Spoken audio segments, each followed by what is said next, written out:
네, 우리 코로나의 축복 수요 가정 예배 시간입니다.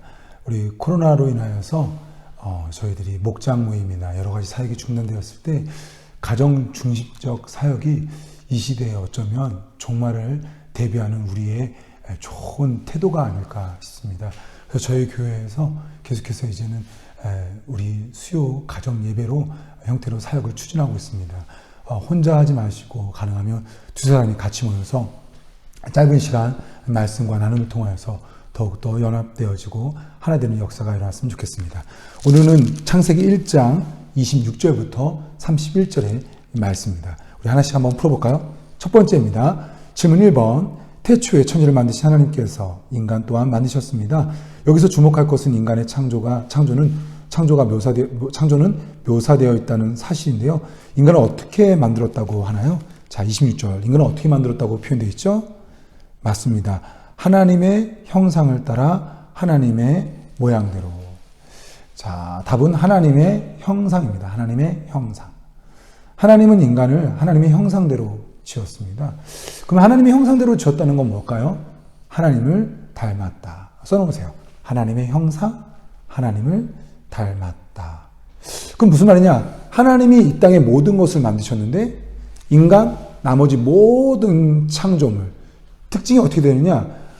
인간은 하나님을 닮았고 세상, 나머지 것들은 그리 하나님을 닮은 게 좀 적은 거겠죠. 아예 안 닮았다고 하기보다는 특출나게 인간을 하나님이 더 닮게끔 한 겁니다. 한번 우리 가족들한테 물어볼까요? 우리 아버지도 어머니도 계시고 근데 여러분 누구 닮았어요? 저는 진짜 여러분 막 웃을 수도 있는데 저는 정말 20대 때 원빈 닮았다는 얘기를 들으면서 살았거든요. 네. 아무튼 우리 아들들 또 딸들 누구 닮았는지 우리 서로 얘기하도록 하겠습니다. 자, 서로 얘기했어요? 여러분 누구와 닮았다는 것은요 무엇을 뜻하냐? 가치를 말해줘. 가치를. 자, 한번 보세요. 제가 농담 삼아 좀 얘기했지만 고정민 목사님이 원빈을 닮았어. 이것과 고정민 목사님은 맹구를 닮았어. 엄청난 차이거든요. 그러니까 누굴 닮았다라는 것은 나의 가치를 드러내는 부분입니다. 그래서 하나님을 닮았다는 것은 굉장히 중요한 말인 거죠. 중요한 진리를 담고 있는 거죠. 인간이 또 내가 매우 가치 있다라는 겁니다.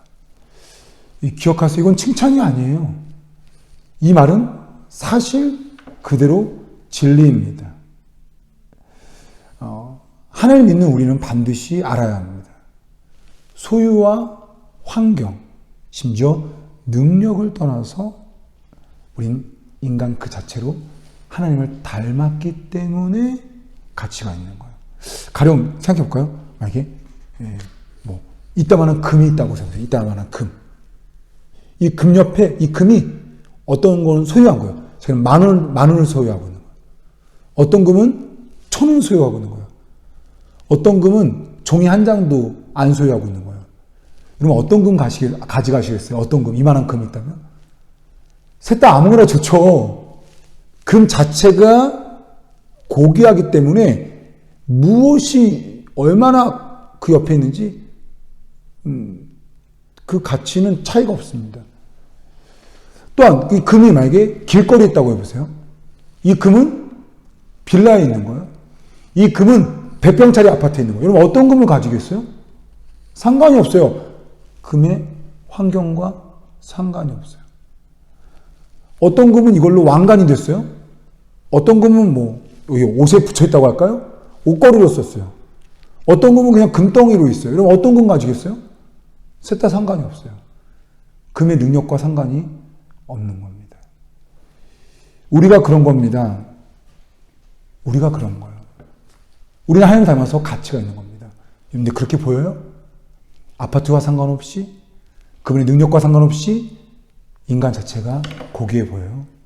아마 저도 우리는 다 그게 쉽지 않아요. 왜냐하면 우리는 타락되었기 때문입니다. 그래서 타락 이후에 예수 그리스도로 말미암아 성령님이 우리를 조금씩 회복시켜 주는데 그 회복될 때 어떤 일이 벌어지냐? 네, 맞아요. 인간이 굉장히 귀해 보이는 거예요. 우리 한번 따라볼까요? 당신은 하나님 닮았습니다. 그래서 당신은 가치가 있습니다. 또 한번 따라볼까요? 나는 하나님 닮았습니다. 그래서 나는 가치 있습니다. 이 진리가 나는 하나님 형상, 하나님 닮아서 나는 가치 있다. 특별히 코로나 시대에 또한 이 물질 시대에 이 진리가 여러분을 이겨낼 수 있는 힘이 되시기를 소망합니다. 두 번째 질문 2번입니다. 하나님의 형상대로 창조된 우리는 하나님을 닮았습니다. 하나님을 닮았다는 사실은 우리가 얼마나 가치 있는지를 말해줍니다. 또한 두 번째로 하나님을 닮았다는 것은 뭘까요? 하나님의 것이 내게 있다는 사실입니다. 하나님의 것이 내게 있다는 사실입니다. 가로에 써놓으시면 됩니다. 하나님의 형상대로 닮았다는 것은요, 하나님을 닮았다는 거예요. 하나님을 닮아서 우리는 가치가 있습니다. 이게 첫 번째였어요. 두 번째, 하나님을 닮았다는 것은요, 하나님의 것이 내게 있는 거예요. 우리 누가, 야, 쟤는, 우리 하준이는 아빠를 닮았어. 그럼 아빠를 닮은, 눈? 우리 하준이 보면요, 김성봉 지사님, 그 눈을 닮았어요. 그러면 그 눈을 닮은 걸 말하는 겁니다. 그러니까 하나님을 닮았다는 것은 우리 가운데 하나님의 것이 들어가 있는 거예요. 하나님은 사랑이 있어요. 그래서 인간에게 사랑이 있어요. 하나님은 선이 있어요. 그래서 인간에겐 선이 있는 겁니다. 그래서 우리 소위 이렇게 말하죠. 어떤 사람을 통해서 하나님이 보인다, 이런 거예요. 가령 이런 겁니다. 요셉 하면 여러분 이렇게 기억나는 그의 인생의 특징이 무엇입니까? 용서입니다. 형들을 향한 용서. 근데 그의 용서를 통해서 우리는 누구의 용서를 봐요? 하나님의 용서를 보는 거죠. 욥을 통해서 우리가 그 욥의 인생에서의 특징이 뭡니까? 이유 없는 고통, 그러나 거기에서의 또 침묵. 하나님을 또 거기서 볼 수가 있는 거예요. 하나님, 우리 예수님이 어떻게 됐어요? 이유 없는 고통. 그리고 그 고통의 십자가에서 침묵. 그래서 여러분 인생을 살아가면서 참 좋은 태도가 무엇일까요? 그것은 사람들을 통하여서 하나님의 형상, 하나님의 닮은 것을 발견하는 거예요. 아버지, 어머니, 우리 자녀를 통해서 야, 저거 하나님 닮은 거야. 하나님 닮은 거야. 그거를 발견한 것이 참 좋은 태도입니다. 자, 그렇다면 우리 한번 나눔 1번 같이 한번 해볼까요? 성경 인물 중에 또는 어떤 인물을 한번 말해보세요. 성경 인물 중에 어떤 인물을 말해보세요. 그리고 그 인물에 있어서 야, 이 사람은 다윗은 아브라함은 하나님의 이런 점을 닮은 것 같아. 하나님의 이것이 그에게 있는 것 같아. 두 번째로 우리 옆에 있는 가족들에게 우리 아빠는 당신은 요거 하나님의 요게 있는 것 같아. 이걸 닮은 것 같아. 혹시 아무도 없이 혼자 지금 예배를 드리고 있다면 우리 아들이나 배우자에게 카톡을 주세요. 당신은 하나님의 요것을 닮은 것 같아. 우리 그러한 시간 갖기를 소망합니다. 한번 해볼까요?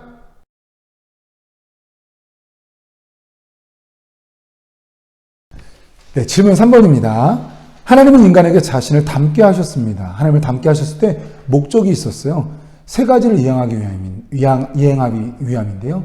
세 가지의 명령 한번 찾아볼까요? 28절입니다. 답은 충만하라, 정복하라, 다스리라입니다. 충만하라, 정복하라, 다스리라입니다. 자, 하나씩 살펴보겠습니다. 충만하라입니다. 충만하라. 하나님이 인간이 이 땅에서 충만하게 원했어요. 그러면 충만하기 위해서는 두 가지가 필요해요. 하나는 결혼. 우리 결혼 안 하고 충만할 수 없잖아요. 두 번째, 많이 낳아야 돼요. 많이 낳아야 돼요. 우리 생명교육교회 성도님들 적어도 3명 이상 낳기 원해요. 3명 이상 낳아야 우리 인생을 논할 수 있는 거예요. 왜 많이 낳는 게 좋을까요? 한번 생각해 보세요. 사람 많은 게 좋아요? 적은 게 좋아요? 목사님, 저는 상관이 없습니다. 그럴까요? 한번 생각해 보세요. 교회 사람이 많은 게 좋아요? 적은 것이 좋아요? 갑자기 달라지죠. 여러분, 이것은 일반 인문학에서도 인정한데요.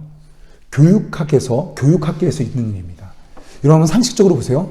선생님이 한 명인데 아이들이 적은 게 좋을까요? 많은 게 좋을까요?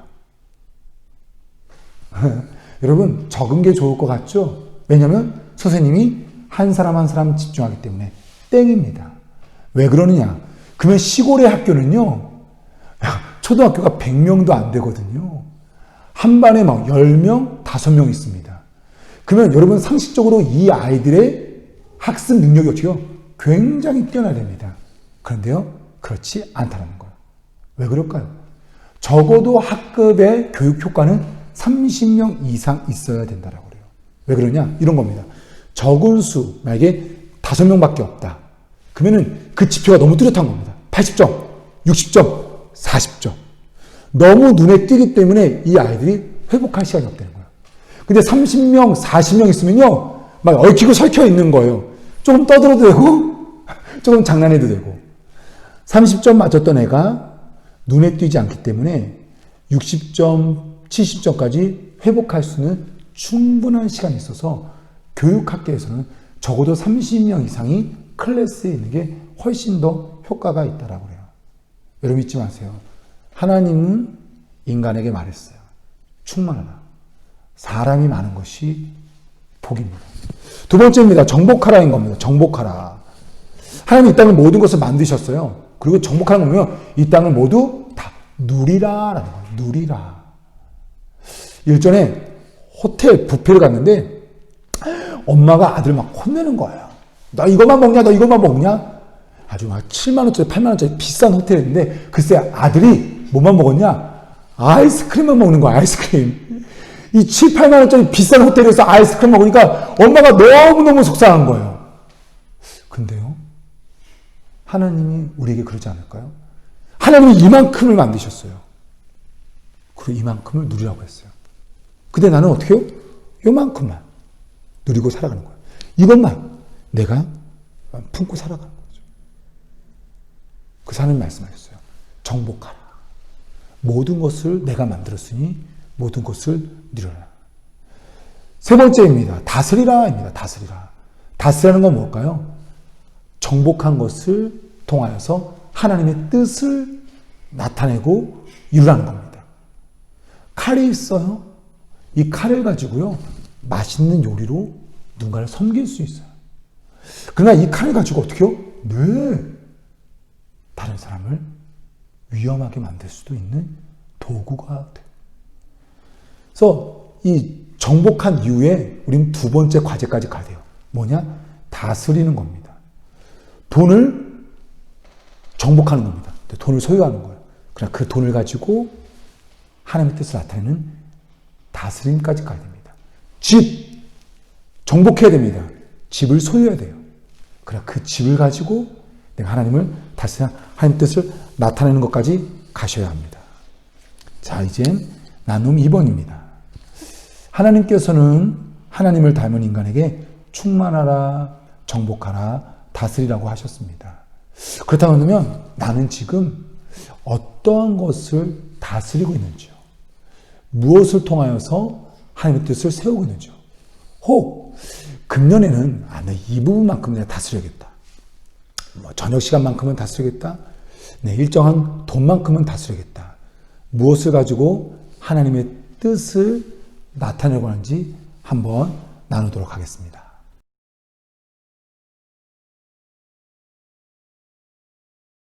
네, 질문 4번입니다.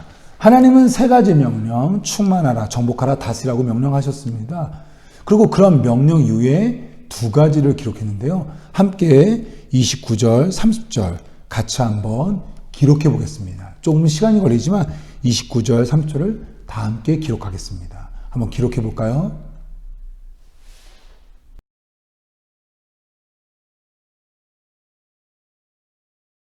다 기록하셨어요? 네. 요 29절, 30절을 한마디로 말하면 뭘까요?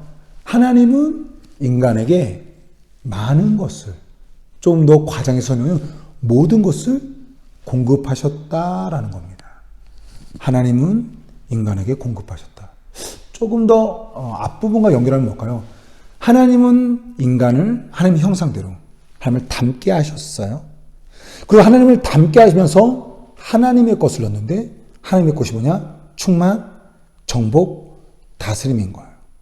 그리고 이 세 가지를 명령을 이행하기 위해서 좋은 조건, 환경을 만들어주는데 무엇이냐? 모든 것을 아무런 조건 없이 공급하셨다라는 겁니다. 에이, 목사님, 지금 사는 아파트 우리가 얼마나 뼈 빠지게 돈 벌어서 얻은 건데요. 목사님, 돈 없으면 차도 못 삽니다. 맞아요. 근데 기억하세요. 그건 타락한 인간이 만든 시스템입니다. 하나님이 인간을 처음 만들었고 이 땅을 시스템으로 만들었을 때 모두가 다 무료였어요. 아담이 얼마 내고 사과를 먹고 하와가 얼마 내고 수박을 먹은 것이 아니라 하나님은 모든 것을 다 무료로 하셨어요. 그럼 그걸 알 수 있는 게 뭐냐? 공기가 공짜라는 거죠. 물이 공짜라는 거죠. 물론 저희가 마시는 물은 돈을 내지만 그러나 빗물, 바닷물, 지하수 모두 다 공짜라는 겁니다. 한번 상상해 볼까요? 공기를 돈 주고 산다면 여러분 우리 어떻게 살 수 있을까요? 중력을 돈 내고 우리가 매일매일마다 돈 내고 산다면 우리가 어떻게 살 수 있을까요? 하나님은 인간에게 이 땅에서 잘 살 수 있도록 특별히 충만하고 정복하고 다스릴 수 있도록 모든 것을 조건 없이 은혜로 주셨습니다. 그래서 기억하셔야 돼요. 하나님은 이 땅을 살아가는 우리에게 은혜를 주셨다. 내가 이 땅에 순간순간 살아가면서 내가 좀 소유나 환경이 되게 나를 억누르지만 하나님은 내게 은혜를 베푸셨구나.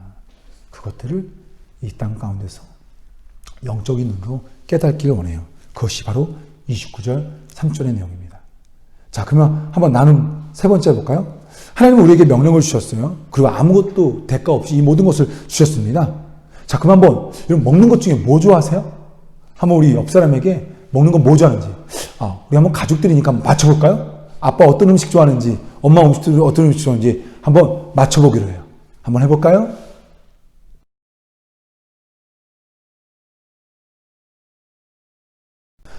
자, 이렇게 뭐 좋아하는지 이제 아셨어요? 네. 시간 되면 한번 아버지에게 그런 좋은 음식 우리 사드리기 바랍니다. 나는 4번입니다. 하나님은 이 모든 것을 인간이 누릴 수 있도록 조건 없이 주셨어요. 하나님은 우리에게 은혜를 주시는 분이에요. 그럼 한번 생각해 볼까요? 작년 한 해 우리 가정에 주신 은혜가 뭘까요? 작년 한 해. 한번 우리의 가정을 작년 한 해를 돌아보면서 우리 가정에 이런 은혜를 주셨구나. 그러면서 그 받은 은혜를 다시 한번 묵상하면서 하나님은 우리에게 은혜를 주시는 분이다. 심지어 하나님이 이 땅을 창조하실 때 우리를 은혜를 주시고자 했던 분인 이 진리를 마음에 새길 수 있고 또한 2021년 계속해서 살아가면서 이 기대감이, 은혜에 대한 기대감이 우리 가운데 가득하길 소망합니다.